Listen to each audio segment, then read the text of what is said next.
నల్గొండ జిల్లాలో రాబోయే 2 ఏళ్లలో నిర్దిష్ట కాల పరిమితితో ఎస్ఎల్బీసీ సొరంగం ప్రాజెక్టు పూర్తి చేస్తామని తెలంగాణ ఉప ముఖ్యమంత్రి మల్లు భట్టి విక్రమార్క స్పష్టం చేశారు. మంత్రులు ఉత్తమ్ కుమార్ రెడ్డి, కోమటిరెడ్డి వెంకటరెడ్డి, శాసనమండలి చైర్మన్ గుత్తా సుఖేందర్ రెడ్డి, ఎమ్మెల్సీ, ఎమ్మెల్యేలు టన్నెల్ను అధికారులతో కలిసి సమీక్షించారు.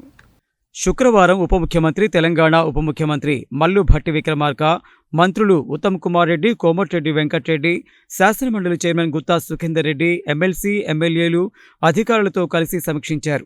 అనంతరం శ్రీశైలం ఎడమ కాలువ సొరంగ మార్గం ప్రాజెక్టు సమీక్షా సమావేశంలో డిప్యూటీ సీఎం భట్టి మల్లు విక్రమార్క మాట్లాడుతూ ఎస్ఎల్బీసీ పూర్తికి నెలవారీగా నిధులు కేటాయిస్తామని, నెలకు 400 మీటర్ల చొప్పున సొరంగం తవ్వితే 14 కోట్లు నిధులు అవసరమవుతాయని, 20 నెలల్లో ప్రాజెక్టు పూర్తికి అవకాశం ఉందని చెప్పారు. నెలకు 400 మీటర్లు కాదు, అంతకన్నా ఎక్కువ తవ్వినా ఎంత మేరకు తవ్వితే అంత మేరకు బిల్లులు చెల్లించేందుకు ప్రభుత్వం సిద్ధంగా ఉందని, 2 సంవత్సరాలు క్యాలెండర్ నిర్ణయించుకుని ఎస్ఎల్బీసీని పూర్తి చేయాలన్నారు. రాబోయే 2 ఏళ్లలో ప్రాజెక్టును పూర్తి చేస్తామని, ఇది పూర్తి కావడం ద్వారా ఉమ్మడి నల్గొండ, నాగర్ కర్నూలు జిల్లాలను సస్యశ్యామలం చేస్తామన్నారు. గత పాలకులు గడిచిన 10 సంవత్సరాలలో 1 కిలోమీటర్ కూడా త్రవ్వకుండా శ్రీశైలం సొరంగ మార్గాన్ని గాలికి వదిలేశారని అన్నారు.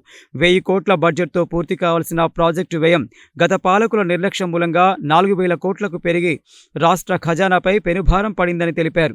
సీఎల్పీ నేతగా తాను, పీసీసీ అధ్యక్షుడిగా ఉత్తమ్, ఆ తర్వాత పీసీసీ అధ్యక్షుడిగా రేవంత్, కోమటిరెడ్డి వెంకటరెడ్డి సొరంగ మార్గం పూర్తికి ఆనాటి ప్రభుత్వంపై తీవ్ర ఒత్తిడి తెచ్చి పోరాటం చేశామన్నారు. గోదావరిపై 1,00,000 కోట్లు పెట్టి కాళేశ్వరం కడితే కుంగిపోయిందని, కృష్ణానదిపై దృష్టి పెట్టకపోవడంతో పాలమూరు పూర్తి చేయలేదని, నీళ్ల కోసం కొట్లాడి తెచ్చుకున్న తెలంగాణ రాష్ట్రంలో అటు గోదావరి, ఇటు కృష్ణ నుంచి గత 10 ఏళ్లలో 1 ఎకరాకు నీళ్లు రాలేదన్నారు. కాంగ్రెస్ హయాంలో ప్రారంభించిన జలయజ్ఞం ప్రాజెక్టును గత పాలకులు పూర్తి చేసి ఉంటే ఈ రాష్ట్రం సస్యశ్యామలం అయ్యేదని, నీళ్ల కోసమే సోనియా గాంధీ ప్రత్యేక రాష్ట్రాన్ని ఇచ్చారని చెప్పారు. ప్రగతిలో ఉన్న ప్రాజెక్టును వదిలేసి రీడిజైన్ల పేరిట గత ప్రభుత్వం 1,00,000 కోట్లు దోపిడీ చేసిందని, ఫలితంగా రాష్ట్ర ఖజానా దివాలా తీసి 7,00,000 కోట్ల మేర అప్పులు పేరుకుపోయాయన్నారు. ఆ బాధతోనే గత ఏడాది మండుటెండలలో మార్చి నుంచి జూలై వరకు 4 నెలల పాటు రాష్ట్రంలో పాదయాత్ర చేశానని, పీపుల్స్ మార్చ్ పాదయాత్రలో భాగంగా అన్ని ప్రాజెక్టుల దగ్గరకు వెళ్లి లెక్కలతో సహా రాష్ట్ర ప్రజలకు వివరించానని, ఆ క్రమంలో ఎస్ఎల్బీసీ దగ్గరకు సైతం వచ్చానని తెలిపారు. బీఆర్ఎస్ ప్రభుత్వం ప్రాజెక్టులు పూర్తి చేయడం లేదు, వచ్చేది ఇందిరమ్మ ప్రభుత్వమే, అధికారంలోకి రాగానే ఇక్కడే కూర్చొని సమీక్ష చేసి ప్రాజెక్టును పూర్తి చేస్తామని నాడు పీపుల్ మార్చ్ పాదయాత్రలో ప్రకటించారని గుర్తు చేశారు.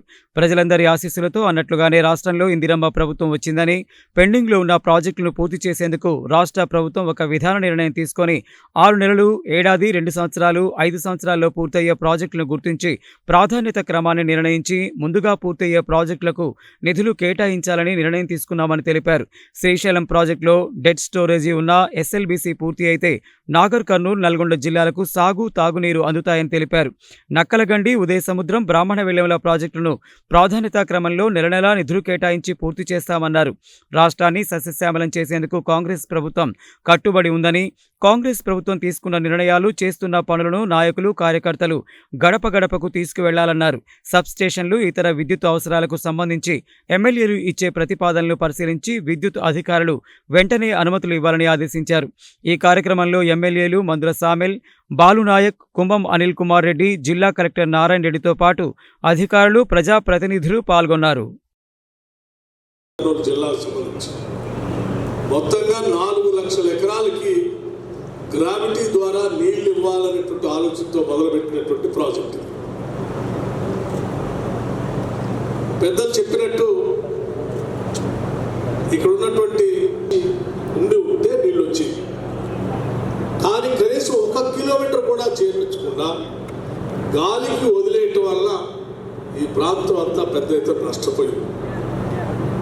ఇంత పెద్ద ఎత్తున ఖర్చు పెట్టి కేవలం అసలు ఇరిగేషన్ కూడా పెద్ద ఎత్తున సంవత్సరం పొడుగుతున్న ఖర్చు లేకుండా 1 టైం ఇన్వెస్ట్మెంట్తో గ్రావిటీతో అద్భుతంగా ఇవ్వటానికి డిజైన్ నేను బాగా కొట్లాడి రాజశేఖర రెడ్డి గారు 2005లో ఫస్ట్ ఈయన అన్నాడు, మేనిఫెస్టోలో పెట్టిన ముఖ్యమంత్రి గారు, అప్పుడు మన కాంగ్రెస్ పార్టీ పీసీసీ ప్రెసిడెంట్గా భట్టి గారు అన్న మేనిఫెస్టో అనుకున్న 2,50,000 ఎకరాలు కాకుండా సరే అంతో ఎంతో పంటలు వేసుకుంటున్నాం.